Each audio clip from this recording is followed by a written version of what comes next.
नमस्कार, आकाशवाणी से प्रस्तुत है समाचार प्रभात।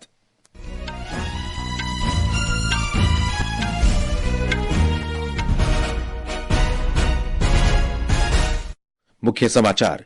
केंद्रीय मंत्री अश्विनी वैष्णव ने सोशल मीडिया और ओटीटी प्लेटफॉर्म के लिए सख्त कानून बनाने पर जोर दिया। झारखंड मुक्ति मोर्चा के नेता हेमंत सोरेन आज झारखंड के मुख्यमंत्री पद की शपथ लेंगे। बंगाल की खाड़ी के दक्षिण पश्चिम में बना गहरा दबाव अगले 12 घंटों में चक्रवाती तूफान फेंगल में परिवर्तित हो सकता है। गोवा में 55वां भारतीय अंतर्राष्ट्रीय फिल्म समारोह आज संपन्न हो रहा है। अमेरिका के निर्वाचित राष्ट्रपति डोनाल्ड ट्रंप ने सेवानिवृत्त जनरल कीथ केलॉग को यूक्रेन और रूस का विशेष दूत नामित किया। और ओमान में पुरुष जूनियर एशिया कप हॉकी में मौजूदा चैंपियन भारत ने पहले मैच में थाईलैंड पर 11-0 से एक तरफा जीत दर्ज की।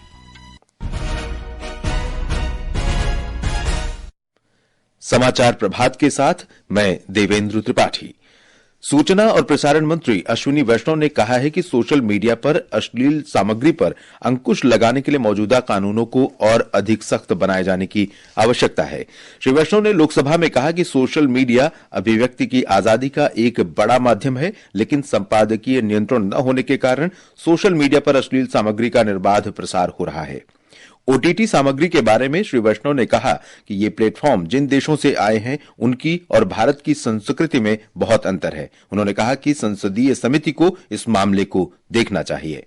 आज सोशल मीडिया एक तरफ से फ्रीडम ऑफ प्रेस का एक बहुत बड़ा माध्यम है, लेकिन साथ ही साथ दूसरी तरफ एक अनकंट्रोल्ड एक्सप्रेशन जिसमें कई तरह के वल्गर कंटेंट वगैरह भी आते हैं।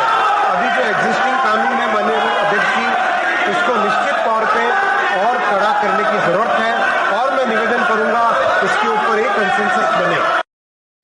श्री वैष्णव ने कहा कि सरकार ने सूचना प्रौद्योगिकी नियमावली में ओटीटी मंचों के लिए आचार संहिता बनाई है। इसमें ऐसी किसी भी सामग्री के प्रसारण की अनुमति नहीं है जो कानूनन प्रतिबंधित हो।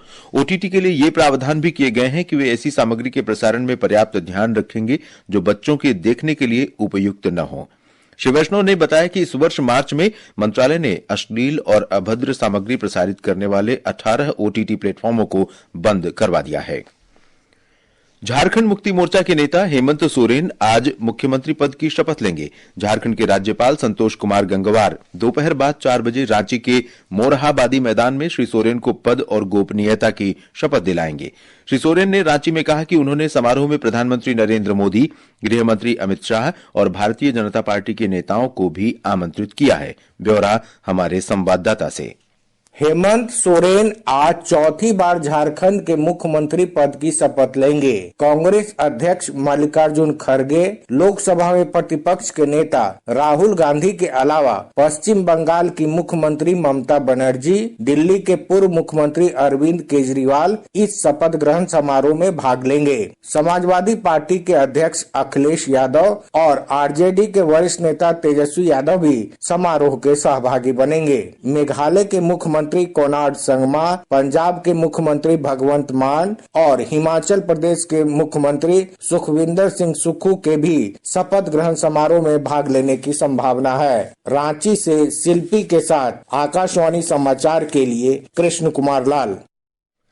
महाराष्ट्र के कार्यवाहक मुख्यमंत्री और शिवसेना नेता एकनाथ शिंदे ने कहा है कि उनकी पार्टी राज्य के अगले मुख्यमंत्री को लेकर भारतीय जनता पार्टी के केंद्रीय नेतृत्व के फैसले का समर्थन करेगी। श्री एकनाथ शिंदे ने ठाणे में संवाददाताओं से कहा कि केंद्रीय मंत्री अमित शाह से मिलने के बाद मुख्यमंत्री को लेकर निर्णय लिया जाएगा।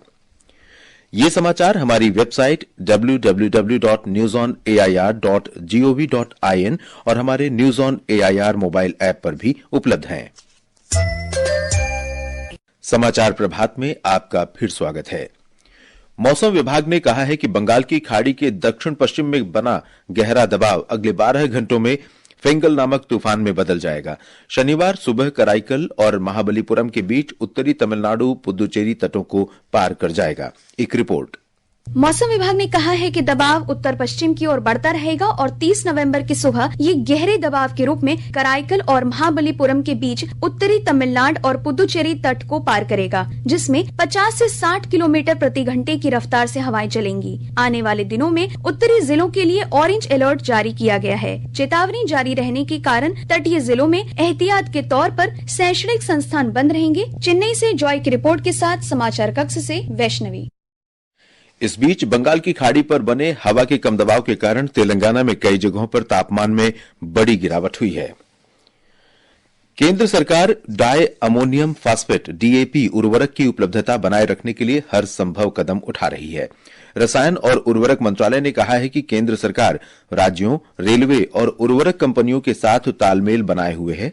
वैश्विक चुनौतियों के बावजूद इस वर्ष अक्टूबर-नवंबर में 17 लाख टन से अधिक आयातित डीएपी राज्यों को उपलब्ध कराई गई है।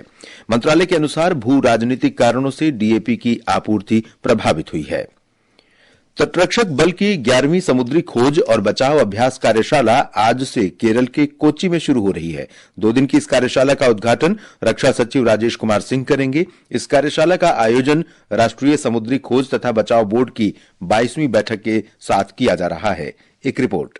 इस कार्यक्रम में अब तक के सबसे बड़े रियल टाइम सिमुलेशन का आयोजन किया जाएगा, जिसका उद्देश्य क्षेत्रीय और अंतर्राष्ट्रीय समुद्री हितधारकों के बीच प्रभावी खोज और बचाव कार्यों तथा सहयोगात्मक प्रयासों के लिए कौशल को निखारना है। समुद्र में बड़े पैमाने पर होने वाली आकस्मिकताओं के लिए प्रतिक्रिया अभियान सारेक्स के वर्तमान संस्करण का सार होगा, जिसका विषय है क्षेत्रीय सहयोग के माध्यम से खोज और बचाव क्षमताओं को बढ़ाना। आज टेबल टॉप अभ्यास, कार्यशाला और सेमिनार सहित विभिन्न कार्यक्रम आयोजित किए जाएंगे। कल कोच्चि के तट पर 2 बड़े पैमाने की आकस्मिकताओं से संबंधित समुद्री अभ्यास किया जाएगा, जिसमें तटरक्षक, नौसेना, वायुसेना, कोच्चि बंदरगाह प्राधिकरण और सीमा शुल्क के जहाज, विमान और नौकाएं भाग लेंगी। कोच्चि से राजमोहन की रिपोर्ट के साथ समाचार कक्ष से शक्ति सिंह।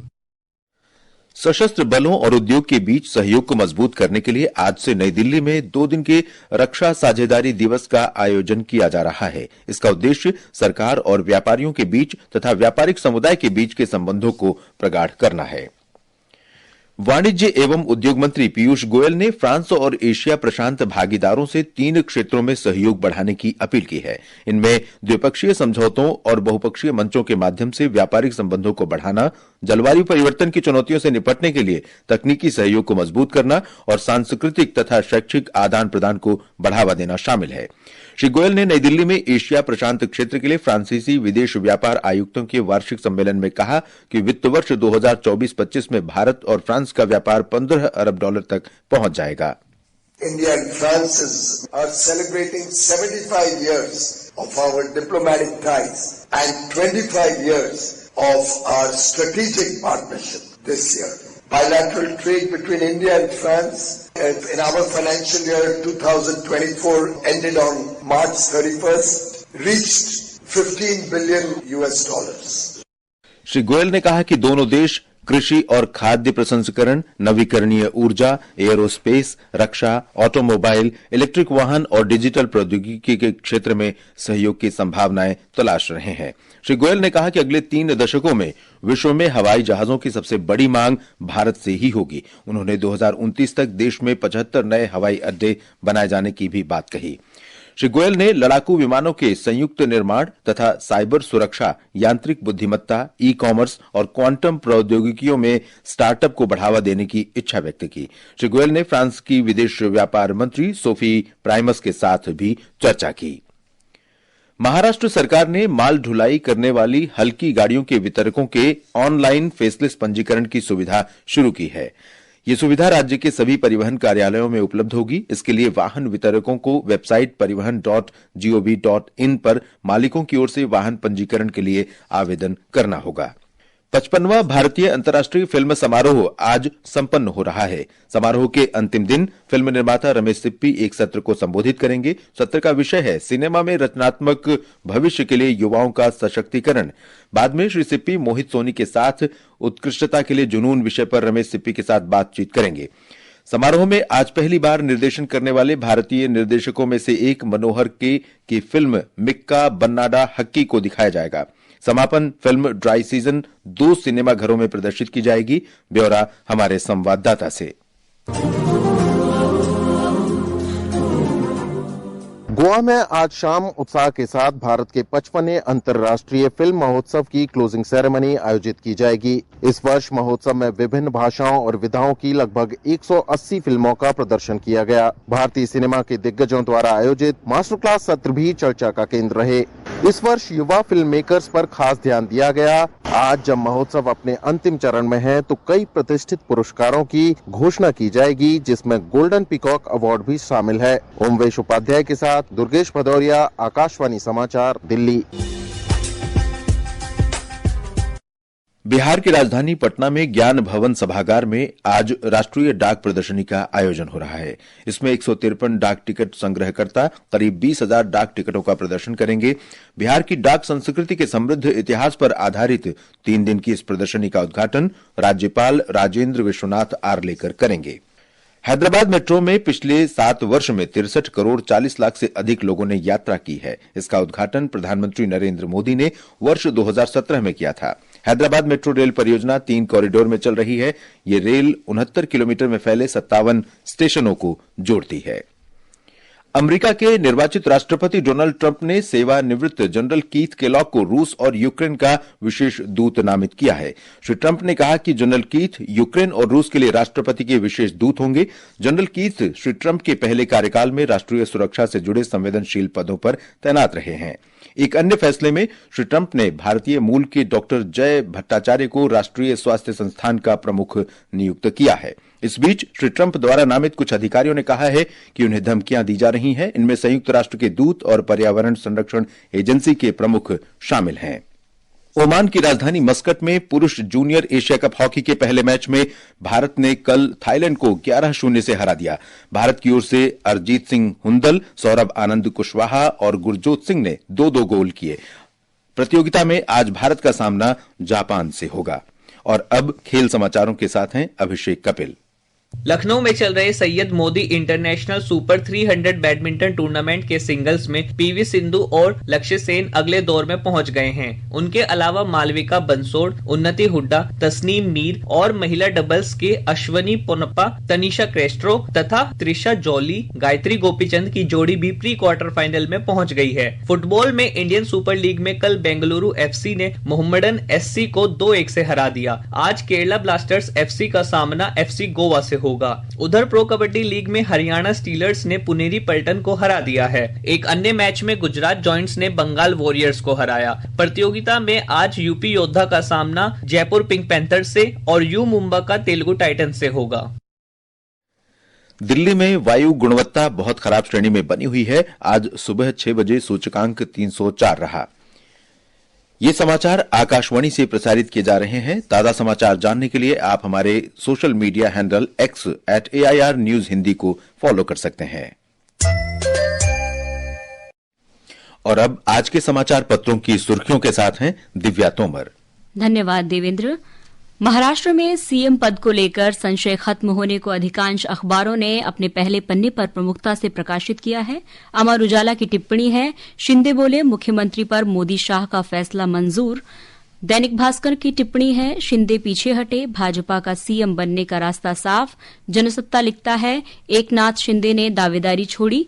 उधर झारखंड में नई सरकार के गठन को लोक सत्य ने सुर्खी दी है। हेमंत अकेले लेंगे शपथ। मंत्रिमंडल का विस्तार बाद में। संसद में सरकार और विपक्ष में तनातनी भी अखबारों के पहले पन्ने पर है। जनसत्ता लिखता है, विपक्ष का हंगामा, नहीं चली संसद। हिंदुस्तान की सुर्खी है, अडानी संभल मुद्दे पर विपक्ष हमलावर, संसद फिर ठप। सुप्रीम कोर्ट ने कहा, राजनेताओं के खिलाफ दर्ज हर मामला दुर्भावनापूर्ण नहीं होता। नकदी के बदले नौकरी मामले में पार्थ चटर्जी की जमानत पर शीर्ष अदालत की टिप्पणी अमर उजाला में है। और अंत में मुख्य समाचार एक बार फिर। केंद्रीय मंत्री अश्विनी वैष्णव ने सोशल मीडिया और ओटीटी प्लेटफॉर्म के लिए सख्त कानून बनाने पर जोर दिया। झारखंड मुक्ति मोर्चा के नेता हेमंत सोरेन आज झारखंड के मुख्यमंत्री पद की शपथ लेंगे।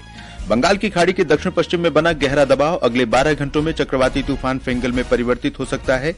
गोवा में 55वां भारतीय अंतर्राष्ट्रीय फिल्म समारोह आज संपन्न हो रहा है। और ओमान में पुरुष जूनियर एशिया कप हॉकी में मौजूदा चैंपियन भारत ने पहले मैच में थाईलैंड पर 11-0 से एक तरफा जीत दर्ज की। इसके साथ ही समाचार प्रभात का ये अंक समाप्त हुआ। नमस्कार।